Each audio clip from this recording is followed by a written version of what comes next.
my area now is knowledge networks.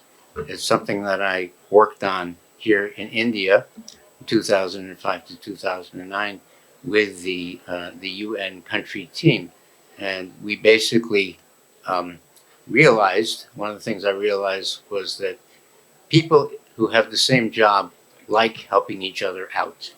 I think that was a good thing. And now, back then we had the email, and I used the mail group to sign people up so that they could help each other out at a larger scale. We ended up with 12 communities, gender, decentralization, one of these here,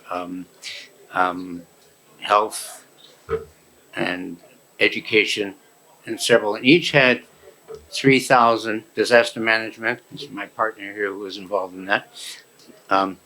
Each one had between 2,000 and 4,000 members from government, from private sector, from donors, from academia, and from NGOs.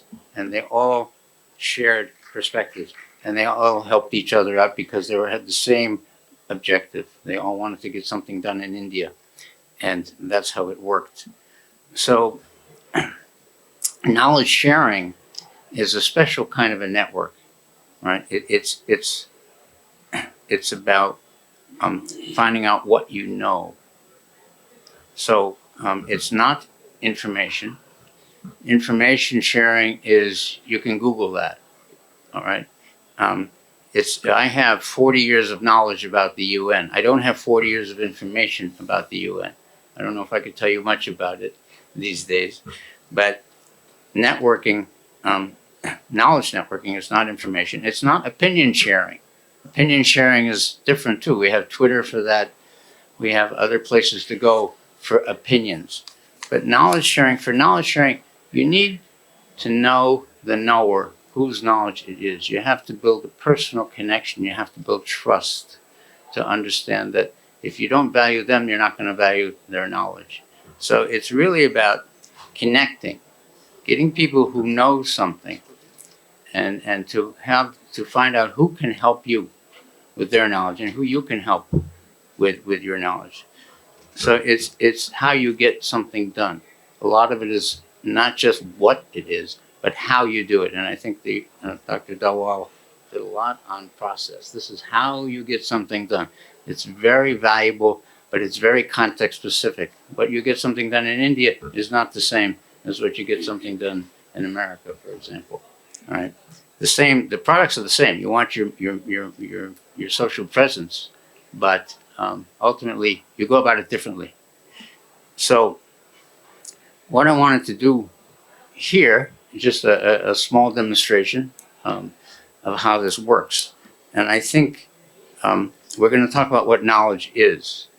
And one of the questions that came up, the example was how you leverage the power of social media to build a personal brand. That was the question. And I'm going to ask if people raise their hands, if anybody has experience, Dr. Duvall has, with building a social media presence. How many of you have a social media presence that you've worked on? 1, 2, 3, 4, 5, 6. Okay. How many of you know of examples of good social media presence other than that? Okay, good. How many of you know organizations that work on social media presence? I guess everybody now has one, right? Or who has read about it? Who's learned about social media presence?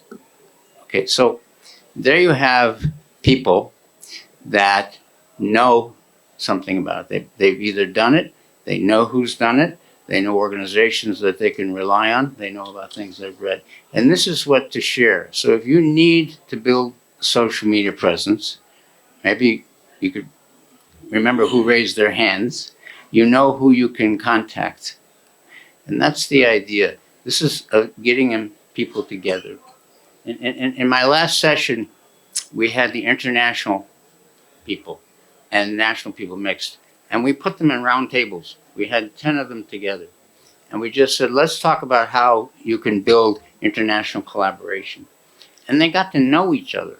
And at the end, of course, they all exchanged business cards, and we signed them up to a network.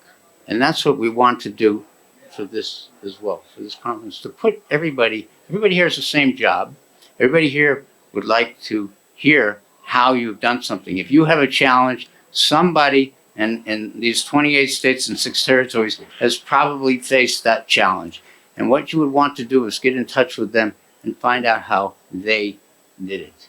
And I think that's what we're talking about, and that's what I hope to be able to leave here. Ultimately, I understand there will be a legislators association. So you're all going to be members.